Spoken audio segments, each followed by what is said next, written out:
그래요. 그래서 선생님들이 하임리법을 하실 일이 있을 것 같아요. 하임리법 하실 일이 있을 수 있을 것 같아요.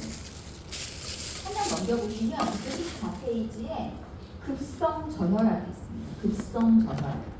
급성, 갑자기 생겼다는 거예요. 저혈압이. 혈압이 떨어지는 게 갑자기 생겼다는 거죠. 근데 혈압이 떨어지는 게 여러 가지 이유가 있을 수 있어요. 여러 가지 뭐 갑자기 피가 빠져나가는 거지. 몸에서 피가 갑자기 빠져나가. 피가 나가지고 출혈이 생겨가지고 한꺼번에 너무 많은 양의 출혈이 생기면 피가 슉 빠져나가니까 혈압이 떨어질 수도 있고, 또는 심근경색. 심근경색이 배우셨죠? 심근경색. 우리 심근경색 배웠잖아요. 동맥경화증 하면서. 동맥경화증 하면서 머리 혈관에 만약에 동맥경화가 오면 뇌졸중이 오고, 심장 쪽으로 만약에 광산동맥 쪽으로 만약에 오게 되면 협심증이랑 심근경색 온다고 배웠잖아요. 협심증은 관상동맥이 좁아지는 거야. 좁아져가지고 이게 산소 제대로 혈액 공급이 안 되니까 여기 막 아파, 쪼이듯이 아프고 아픈 거고, 심근경색은 좁아지다 못해 막혀버려. 그러면서 심장의 근육이 썩기 시작하는 거예요. 괴사되기 시작하는. 그게 심근경색이에요. 그런데 이제 심근경색이 왔다. 이제 그래도 혈압이 안 떨어질 수밖에 없죠. 왜냐하면 그 심장으로 혈액이 공급이 돼야 심장에서 짜서 나갈 때 혈관을 때리는 압력이 혈압이잖아요. 근데 심장으로 오는 혈관이 막혔잖아. 그럼 심장에 피가 없잖아. 그러니까 당연히 짰을 때 피가 나가는 게 거의 없겠죠. 그러니까 혈압이 뚝 떨어질 수밖에 없는 거죠. 뭐 그런 거, 또 아니면 심한 감염 이런 것들이 일어났을 때 올 수 있어요. 그래서 거기 급성 저혈압 쇼크라는 거는 첫 번째 줄에 보시면 혈압이 과도하게 낮아져서 기관과 조직에 충분한 혈액순환이 이루어지지 못한 상태, 그게 급성 저혈압이에요. 근데 이런 일이 왔다. 그러면 어떻게 되냐? 두 번째 줄 끝쪽에 보시면 피부색이 하얗게 또는 파랗게 변해요. 왜냐면 거기 피가 공급이 안 됐으니까. 피가 가야 그게 붉은기가 도는데 피가 안 갔으니까, 우리 몸에 피가 안 가니까 피부가 하얘지거나 시커렇게 질린 듯이 이렇게 보이겠죠? 그런 다음에 손발이 차가워요. 손발이 차갑죠? 여기 줄 쳐놓으셨네? 네. 손발이 찰 수밖에 없어요. 혈액이 안 갔으니까 손발이 차고, 그 다음에 호흡수가 증가해요. 제대로 산소가 공급이 안 되잖아요. 산소가 공급이 돼야 되는데 산소 공급이 안 되니까 그냥 산소를 넣으려고 얘가 이렇게만 숨을 쉬는 거예요. 이게 효과적인 호흡은 아니죠. 이게 깊게 들이쉬고 이렇게 내뱉어야 되는데 그냥 가쁜 숨을 이렇게만 하는. 이건 효과적으로 숨 쉬는 게 안 돼요. 나중에 머리만 더 아프죠. 그래서 이런 일이 생겨요. 그러면은 어느 정도가 되면은 우리가 저혈압이라고 얘기를 하느냐? 혈압, 좋은 혈압은 몇이에요? 120에 80. 그 다음에 고혈압은 몇에 몇부터 고혈압이라고 하죠? 140에 90.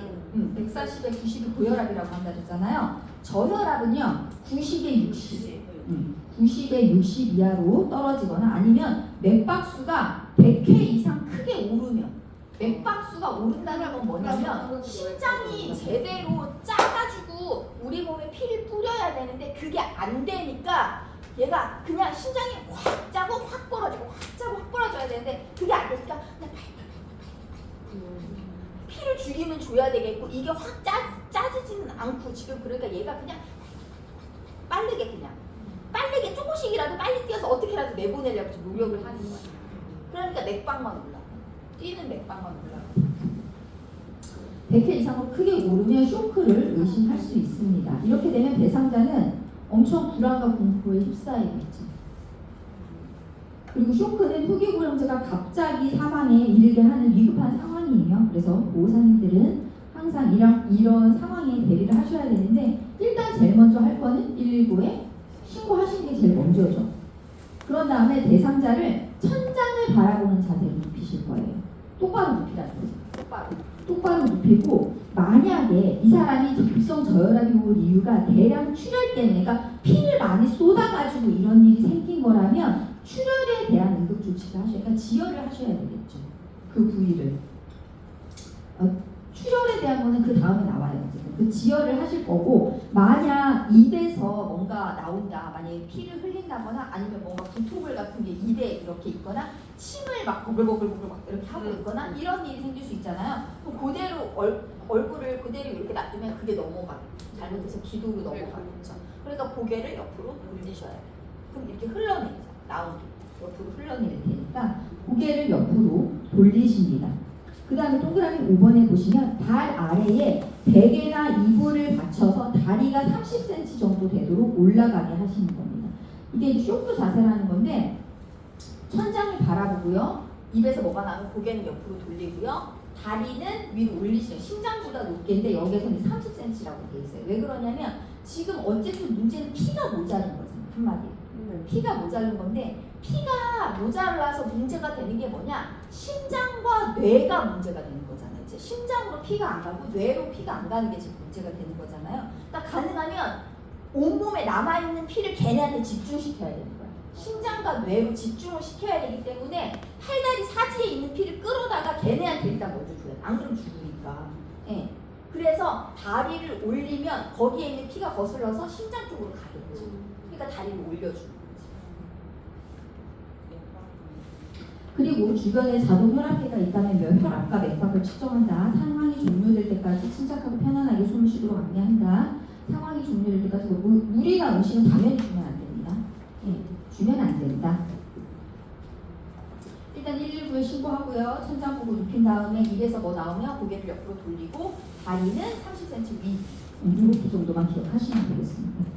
그 밑에 보면 그런 얘기가 있어요. 다리를 높인 자세로 누우면 어떤 일이 일어나는가. 제가 그냥 읽는 거니까 그냥 보시면 돼요. 쇼크는 혈액순환에 필요한 혈액량이 부족하기 때문에 발생한다. 따라서 우리 몸의 가장 중요한 기관, 심장과 뇌의 혈액량을 증가시키기 위한 조치를 취해야 한다. 가정에서 할 수 있는 가장 쉬운 방법은 누운 채로 다리를 높이는 것이다. 이렇게 하면 중력에 의해서 말초기관에 있는 혈액의 일부가 심장과 뇌로 흐를 수 있게 된다. 하지만 대상자가 갖고 있는 질병에 따라서 이러한 자세가 추천되지 않을 수도 있다. 예를 들어 신부전 기억나세요? 심장이 자기 기능을 못하는 거잖아요. 자기 기능을 못해서 필요한 곳에다가 필요한 만큼의 피를 못 주는 병을 신부전이라고 했죠. 신부전이 걸린 사람들의 증상에 앉은 자세 호흡이라는 게 있었어요. 왜? 이 사람들은 누워서 잠을 못 잔다 그랬죠. 숨이 차가지고. 그래서 앉아서 잔다 그랬잖아요. 앉은 자세 호흡이 있었어요. 그런데 이런 사람들을 똑바로 눕혀놓고 다리까지 위로 올린다? 그러면 이 사람이 이제 숨 차서 돌아가시겠죠 이제. 그러니까 신부전인 분들은 할 수가 없어. 그런 분들은 그냥 앉은 자세에서 편안하게 호흡할 수 있도록 하고, 다리 높인 자세에서 뭔가 이제 불편함을 호소한다면 대상자가 편안한 자세, 편하게 느끼는 자세로 바꿔줄 수도 있다. 이런 얘기입니다. 그 다음에 나오는 거는 이제 출혈이에요. 출혈. 일단 주치지 마세요. 우리 몸 안에는요, 성인을 기준으로 했을 때 한 5리터 정도의 피가 있다는 거예요. 남자분들이 조금 더 많겠죠. 아무래도 몸이 더 크니까. 5리터 정도의 혈액이 있어요. 그 중에 한 1리터 정도가 몸 밖으로 빠져나가는 출혈이 발생하면 이제 돌아가실 수 있어요. 바다 출혈로 돌아가실 수 있어요. 생명의 위험을 초래하는 쇼크 상태에 빠질 수 있습니다. 눈앞에서 대량 출혈을 목격할 경우 누구든지 심각한 불안과 공포를 경험하게 되겠죠. 하지만 요양보호사님은 무섭다고 도망가면 안 돼요. 침착한 태도를 유지하고 대상자를 안심시킬 수 있도록 노력해야 됩니다. 만약에 출혈이 적다면, 그러니까 어디 끊기거나 그냥 살짝 그런 거는 뭐 그냥 우리가 지혈해주고 그냥 뭐 약 발라주고 끝이잖아요. 시대 가지고 대는 붙이면 끝인 거잖아요. 그러니까 출혈이 적다면 간단한 지혈로 상황은 종료될 수 있어요. 지혈을 시도할 경우에 가급적 장갑을 끼시는 걸 추천드립니다. 그렇게 대단히 급한 상황이 아니면 장갑을 끼세요. 왜냐하면 그분이 어떤 병을 가지고 있는지 우리는 솔직히 알 수가 없잖아요. 그렇기 때문에 가급적 장갑을 끼인 후에 만지도록 한다. 어쩔 수 없이 맨손을 사용했다면 그런 상황이 끝나고 나서 바로 가서 물과 비누를 씻으셔야 돼요. 근데 문제는 선생님 손에 만약 상처가 있다, 그럼 반드시 장갑을 껴야 돼요. 일단 어쨌든 출혈의 상황을 봤어요. 그럼 일단 제일 먼저 할 거 119에 신고가 먼저죠. 그런 다음에 장갑을 착용하고 출혈 부위를 노출하는, 예를 들어서 만약에 어딘가를 푹 찔렸어. 그러면 옷 사이로 여기가 찔렸을 거 아니에요? 그럼 옷에 여기 이렇게 배서 나올 텐데 안 보이잖아. 그럼 일단 여기를 찢어가지고 어디가 정확하게 피가 나는 곳인지 출혈 부위를 노출시켜야 되겠죠. 병원에서도 그냥 오면은 뭐 비싼 음식 먹으면 다 찢어버려요. 가위를 쫙 다 찢어버려요. 그냥 출혈 부위를 노출해야지 정확히 어디가 찔렸는지 알 수 있으니까 출혈 부위를 노출을 하고 만일 출혈량이 적다면 그렇다면 그냥 멸균 꺼즈 이용해서 상처 부위를 압박합니다. 그냥 그걸로 아마 지혈이 될 거예요. 그렇게 좀 누르고 있으면. 그런데 만약에 출혈량이 많다면 멸균 꺼즈 그거 가지고 지혈한다고 지혈이 안 되죠. 그럴 때는 깨끗한 수건이나 옷 같은 거를 활용해서 상처를 이제 누르는 거예요. 상처를 누르는데 출혈이 언제까지 누를 거냐? 출혈이 아예 멈추거나 아니면 119 대원이 와가지고 손 바꿔가지고 그분이 할 때까지는 누르고 있어야 돼요. 그런데 출혈량이 너무 많으면 수건이 흠뻑 젖어가지고 계속 피가 스며 나올 거예요. 그러면 누른 상태에서 피가 계속 이렇게 나잖아요. 다른 수건을 하나 갖고 오잖아요. 그런 다음에 얘 떼고 이렇게 하면 안 돼. 얘를 떼는 순간 다시 확 올라오거든요. 떼지 말고 그 위에다가 수건을 해서 그냥 그 위에다가 계속 위에다 얹는 식으로 이걸 떼시면 안 돼요. 그리고 만약에 어딘가에 찔리면 절대 그거 빼면 안 되는 거 아시죠? 네. 아니 칼에 찔렸다 아니면 뾰족한 뭐 꼬챙이 같은 거에 찔렸다 뭐 이렇게 됐을 때 그럼 피가 막 나올 거 아니야. 그런다고 해서 그걸 빼고 지혈하시면 안 돼요. 네, 그 상태로 그냥 주변을 이렇게 감싸가지고 눌러서 그냥 가시면 돼요. 그거를 빼는 순간 확 닫아. 그나마 걔가 막고 있었던 혈관을 확 열어주기. 그래서 뭘 빼시면 안 돼요. 만약에 찔렸다면. 저기 어디가 이렇게 뭉쳐잖아. 그거는 팔다리나 묶지고 배를 묶을 수는 없어. 가슴 같은 데 찔렸다 묶을 수는 없잖아. 이런 데는 이런 데는 그치. 연속도 올라오고. 그러니까 영화를 너무 많이 뭐 팔다리에서 대량 출혈? 사실은 그 정도는 아니에요. 팔다리는 대량 출혈이 일어나지는 여기가 문제거지. 여기. 팔다리는 뭐 나봤자 어떻게 이렇게 대량 출혈이 나겠어. 여기가 문제. 장기가 이렇게 장기가 여기는 그냥 뭐 나도 그냥 이거를 막 뭐 우리 응급처치할 정도는 아니고 그냥 지혈하면서 병원 가도 돌아가시진 않아. 아니면 뭐 진짜 뭐 허벅지 이쪽으로 찔려서 뭐 대퇴동맥이네 동맥이 뭐 잘려나 그러면은 그냥 출혈이 생길까? 그렇지 않은 이상은 장기는 좀 많이 위험하죠. 그리고 그래서 그 동그란 6번 중요합니다. 출혈이 너무 많으면 두 번째 패드를 계속 덧대서 압박하시는 겁니다. 덧대서. 이때 첫 번째 패드는 제거하시면 안 돼요. 만약에 쇼크가 의심된다. 그러면은 출혈 때문에 결국은 저혈압이 온 거잖아. 출혈에 의해서 급성 저혈압이 왔으니까 아까처럼 그 쇼크 체위를 해줘야 되겠죠. 똑바로 눕힌 다음에 다리 위로 올리는 거.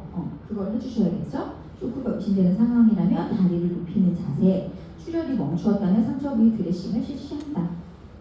그 다음에 나오는 거는 경련이에요. 경련. 뭐 이렇게 떠는 거 있잖아요. 떠는 거. 근데 이게 우리가 봤을 때 뭐 이렇게 심하게 떨면 경련이네 이게 딱 되지만 그렇게까지 눈에 띄게 몸을 떨지 않는 경련들도 사실은 있어요. 그냥 가만히 있는 것 같은데 눈만 딴 데로 이렇게 이렇게 하는 거. 그래서 그분이 만약에 그런 질환이 있다, 경련을 일으키는 질환이 있으신 분이라면 좀 잘 주의 깊게 보셔야 돼요. 갑자기 뭐 했는데 대답을 안 해요. 대답을 안 하고 계속 쳐다보면서 이렇게 가만히 있어. 경련 일으키고. 그럴 수도. 너왜눈 돌아간다는 거야? 경비하는 눈 돌아간다는 거야. 경련은요, 뇌세포의 비정상적인 자극으로 몸의 근육이 비자발적으로, 자발적이라는 건 내가 움직이려고 하는 거대로 움직이는 건데 내가 이렇게 떨려고 하는 게 아닌데 몸이 그냥 떨리는 거, 그게 비자발적인 거예요. 비자발적으로 수축하는 증상을 뜻합니다. 신체의 일부에서만 발생할 수도 있고 온몸이 떨리면서 아예 의식을 잃는 경우도 있습니다. 어린 아이들은요, 고열만으로도 경련이 발생해요. 열경련을 일으키잖아요. 근데 노인에서 경련은요, 위중한 질병에 의해서 발생할 수 있대요. 따라서 요양보호사가 해야 할 유일한 조치는 그냥 무조건 병원 가는 게 우리가 할 수 있는 게 없어. 네. 후송을 돕는 거예요. 그래서 구급대원이 도착할 때까지 온전히 기다리는 것이 가장 중요합니다. 그러니까 뭔가 우리는 막 내 눈앞에서 막 이 사람이 막 거품을 울면서 이렇게 하면은 막 뭘 해줘야 될 것 같잖아. 막 혀겨볼까봐 막 뭐 입에다가 뭐라도 막 손수건이라도 막 물려야 될 것 같고 막 팔이 뒤틀리면서 막 이렇게 하면서 막 하니까 막 팔이라도 주물러야 될 것 같고 막 이렇게 느끼잖아요. 근데 그런 거 안 하시는 거예요. 경련을 멈추기 위해서 뭔가 시도하시면 안 돼요.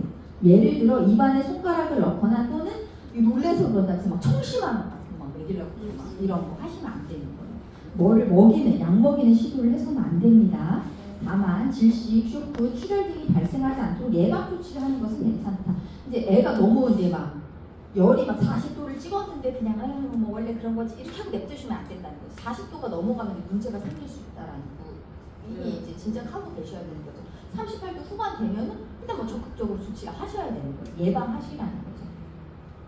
일단 경련이 일어나면 119에 즉시 도움을 요청합니다. 그리고 이렇게 경련을 하다 보면 이제 움직이고 막 이렇게 하잖아요. 그러다가 그러니까 이렇게 하다가 머리 같은 데를 찔 수 있어. 주변에 만약에 위험한 것들이 있으면. 그러니까 그런 거를 치워주라는 거예요. 이 사람을 건드리지 말고 주변에 위험한 물건들을 치워서 이 사람이 경련하는 동안 다칠 수 있는 것들을 미리 치워 놓으셔야 되는 거예요. 주변에 뾰족한 물건들을 치웁니다. 그런 다음에 만약에 가능하다면 선생님들이 언제 이분이 경련을 시작했는지 있잖아요. 시간을 조금 기록해 주시는 게 좋아요. 그러니까 경련을 오래 하면 오래 할수록 뇌에 손상이 많이 가는 거거든요. 그래서 시간을 조금 기록해 주시면 좋아요. 대부분의 뭐 경련이 15분 내에 종료된다고 하는데 뭐 길게 가는 것도 있고 짧게 왔다가 가는 것도 몇 초, 1분 이렇게 왔다가 끝나는 것도 있고 한 장 넘겨보시면 대상자를 일단은 경련을 하면 다 눕혀야겠죠. 침대나 바닥에 눕히고 머리 쪽에 베개를 받쳐서 머리가 쾅 쪄가지고 손상을 입는 거를 보호해 주실 수 있습니다. 그다음에 호흡을 편안하게 할 수 있도록 그냥 선생님들이 할 거는 이 목이 조이거나 벨트 같은 거 조일 수 있잖아요. 그런 거를 풀어주는 거. 이런 거 풀어주는 거 정도? 그런 거를 느슨하게 조금 해주고 뭔가 이렇게 버릇버릇 할 수 있단 말이에요. 할 수 있어요. 입에서 좀 나올 수 있어요. 그렇기 때문에 고개를 옆으로 돌리시는 거예요.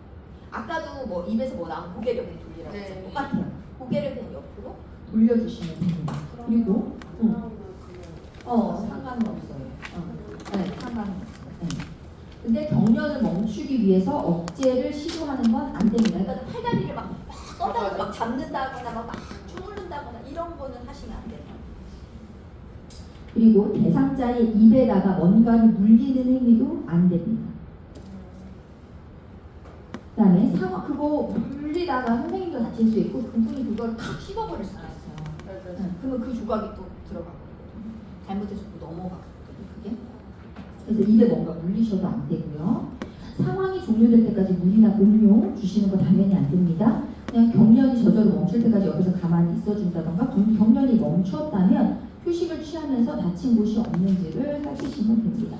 뭐 주변에 있으실 수도 있어요. 경련성 질환을 앓는 분들 약을 계속 드시는데 그분들이 약으로 조절을 하는 거지만 약 먹었다고 100% 이게 없는 건 아니거든요. 약을 매일 먹으면서 조절을 하다가도 몇 년 만에 한번 생기기도 해요. 잘 조절되다가도 어쩌다가 이분들도 막 스트레스 받고 막 몸이 힘들고 이러면 또 경련하거든요.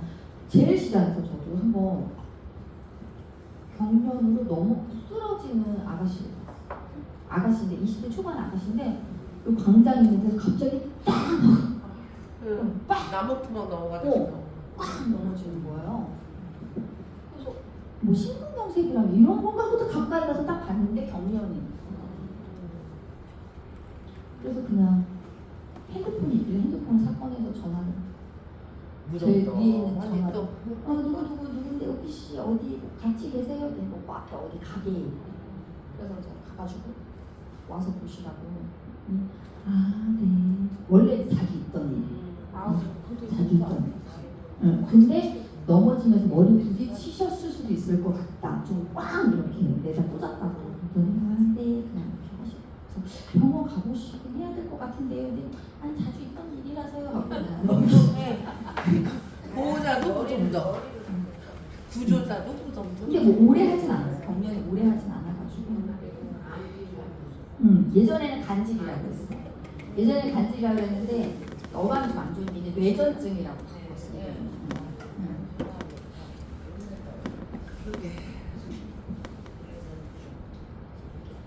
이런 경련성 질환 있으신 분들 약을 진짜 잘 드시고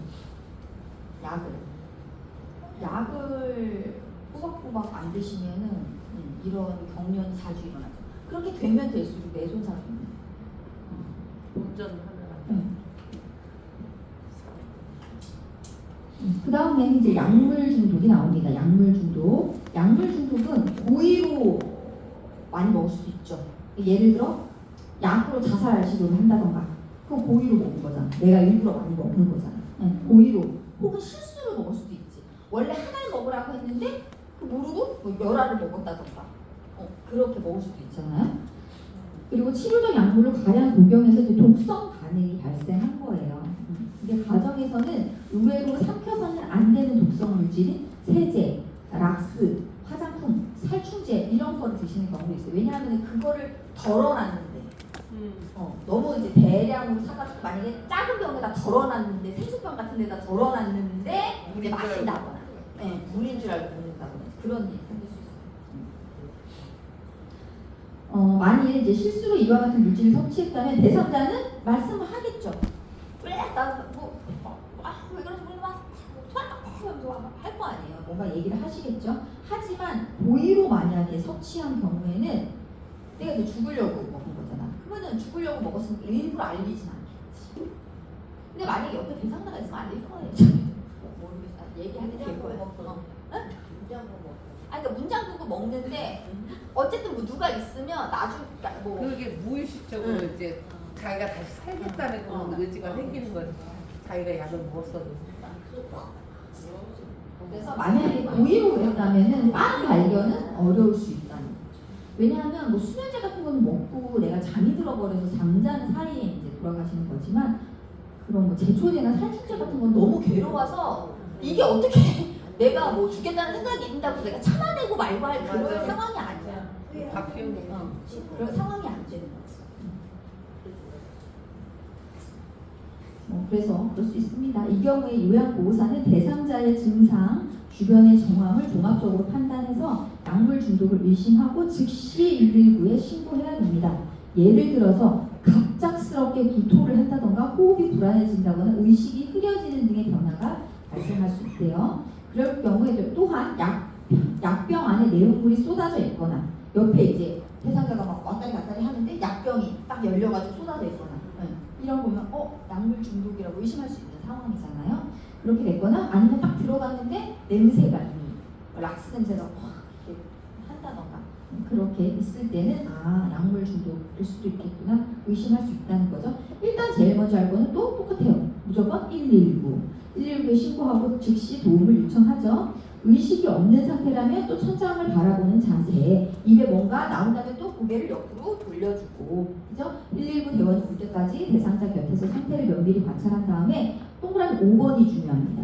복용한 것으로 의심되는 게 있으면 그거를 같이 보내야 돼요. 그래야 병원에서 바로 알고 그거에 맞는 해독제를 쓸 테니까. 복용되는 것으로 의심되는 물질이 있다면 용기째 119 대원에게 같이 전달해 주시면 됩니다. 그 다음에 있는 거는 이제 화상입니다. 화상은요, 열에 또는 화학 물질에, 그러니까 뭐 영산이나 이런 거에 노출돼서 살이 타도 그것도 화상으로 보잖아요. 그러니까 그런 것들 또는 전기에 감전돼서 탈 수 있는 거잖아요. 그런 것들에 의해서 발생을 하면서 어떤 경우든지 노출된 피부가 손상을 받은 상황을 화상이라고 하는데 우리는 화상 1도 화상, 2도 화상, 3도 화상 이렇게 있죠. 이렇게 구분이 됩니다. 치료의 방법은 손상 부위와 넓이에 따라서 달라지므로 종합적인 판단에 따라서 119에 신고를 할 건지 또는 간단한 응급조치를 취할 것인지 결정하도록 한다. 그냥 뜨거운 물에다가 커피물에다가 내 손 뒤었다고 119 부르는 이거는 좀 아니잖아. 그거는 119 부를 일은 아니잖아. 그냥 혼자 알아서 할 일이잖아. 병원 가시면 되는 거잖아요. 그런 거는 이제 선생님들이 다 생각해 보시면 되고요. 예를 들어 얼굴이나 관절이 접히는 부분의 화상은요 전문적인 치료를 요구하는 얼굴의 화상은 잘못하면 이제 호흡기계까지 다 망가뜨릴 수 있어요. 숨 못 쉬어서 돌아갈 수 있거든요. 그렇기 때문에 그리고 접히는 관절 부분도 여기에 만약에 치료가 제대로 안 되면 얘네가 다 오그라붙어요. 그래서 나중에 팔이 안 펴지게 이게 안 될 수 있어요. 그렇기 때문에 그런 거는 꼭 전문적인 치료를 받도록 한다. 그리고 면역 기능이 낮은 후기 고령자는 경미한 화상에도 그게 결국은 나중에 심각한 합병증을 발생할 수 있다는 겁니다. 일단은 화상 환자가 있잖아요. 장갑을 착용하셔야 돼요. 나를 위해서가 아니라 그 사람을 위해서 꼭 착용해줘야 돼요. 왜냐하면 그분은 이제 피부가 벗겨져서 여기에 노출이 된 거잖아요. 그러니까는 어떤 거에도 다 균에 이게 금방 감염될 수 있다는 거지. 그러니까 우리가 장갑을 끼고 만져요. 장갑을 착용하시고요. 화상 부위에 통증이 없어질 때까지 우리도 일단은 어디 디면 일단 찬물에 먼저 담그잖아요. 선생님 여기 중요한 건 뭐냐? 찬물에 담그는 겁니다. 무슨 말이냐? 물 틀어놓고 이건 안 된다는 거예요. 네, 틀어놓고 이렇게 하지 말고 찬물을 받아서 거기에 담그라는 거지. 이게 중요합니다. 흐르는 물에다가 대고 말고 담그라고 찬물에 조직을 손상시킬 수 있어요. 그 수압이 있잖아요. 수압 때문에 조직이 손상되니까 찬물에 담그시는 거예요. 동상도 우리가 따뜻한 물에 담그라고 그랬잖아요. 그거. 그 담그는 겁니다. 그리고 화상 부위에 얼음이나 얼음물을 직접 대는 거는 권장하지 않아요. 너무 갑작스럽게 찬 걸 갖다 대는 거 너무 찾아. 그건 찬 물 정도가 아니라 이거는. 그래서 이것도 조직에 손상을 입힐 수 있어요. 그래서 권장하지는 않고요. 화상 부위에 이제 민간요법, 간장, 된장, 기름, 핸드크림 같은 거 절대로 뭐 치약 이런 거 안 됩니다. 치약 바르시는 거. 근데 뭐 고문이죠. 고문. 소주에 안 됩니다. 안 됩니다. 소주를 마시는 걸로. 아, 그렇게 빠지던데. 아 근데 너무 아프다니까. 따가워. 엄청 아파요. 고문한 거잖아. 너무 아프다. 그러니까 살같이 벗겨진 상태에서 그걸 하면 너무 아파요. 선생님 상처 난 데다가 알코올 솜으로 소독도 안 해줘요. 병원에서 엄청 아파요. 알코올은 닿으면 상처에 닿으면 엄청 아파요. 근데 그 화상 부위에다가 소주를 콸콸. 근데 병원에 가면 됐어. 아니 왜 소주를 부어? 화상을 이제 안 뺏기지고 긁을 때요 소주에 담가놓으니까 바로 빠지고 찬물에 담가도 바로 빠진다고. 정말 어디 생각을 버리세요? 찬물에 담가도 바로 빠져. 취향을 걸렸어. 안 된다고. 그러고 나서 그냥 그 어떤 것도 하지 말고 찬물에 담가서 욕조에 들어가야지. 안 돼. 그런 게 말도 안 되는 거 하신 거지. 진짜 뭐 말도 안 되는 거 하신 거지. 그런 게 할 게 없으니까. 할 수 있는 게 없으니까. 왜 아픈 거 똥마루가 이런 것처럼. 옛날에는 약도 없고, 뭐 병원도 없고, 할 수 있는 게 없으니까 뭐라도 하려는지. 근데 그거 다 안 돼. 다 안 돼. 일단은 화상 부위에 반지, 팔찌, 귀걸이 같은 거 있으면요 신속하게 벗겨내셔요. 나중에 안 빠집니다. 나중에 이게 붙잖아요. 그리고 이렇게 화상 부위에 이렇게 수포가 이렇게 올라오잖아요. 그러니까 안 빠져요. 나중에 빼기도 힘들어요. 그러니까 빨리 벗겨내셔요. 일단. 그리고 화상이 경미하다면 그냥 살짝 데인 거 정도라면 멸균 드레싱 그냥 드레싱 하시면 되고, 화상이 어느 정도로 심한 이게 지금 1도인지 2도인지 모르겠다 하면 병원에 가시는 게 좋습니다. 1도라도 너무 부위가 넓으면 가셔야 돼요. 가는 게 맞아요.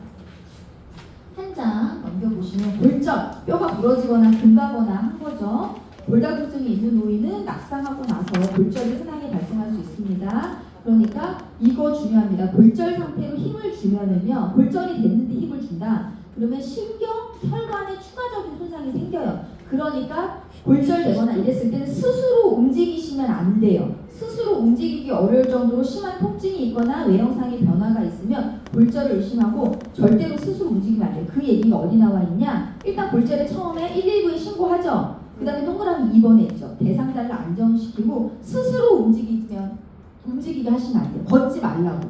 못 걸어요. 얼마나 아픈데. 아니야, 근데 그 정도 가면 걷거든요. 걷는데 절대로 걷게 하지 말라. 진짜 무지하게 부러져도 걸어요. 걷는데 걷게 하면 안 되지. 네. 발가락 하나 부러지고 걸어요. 걷는데 하시면 안 된다.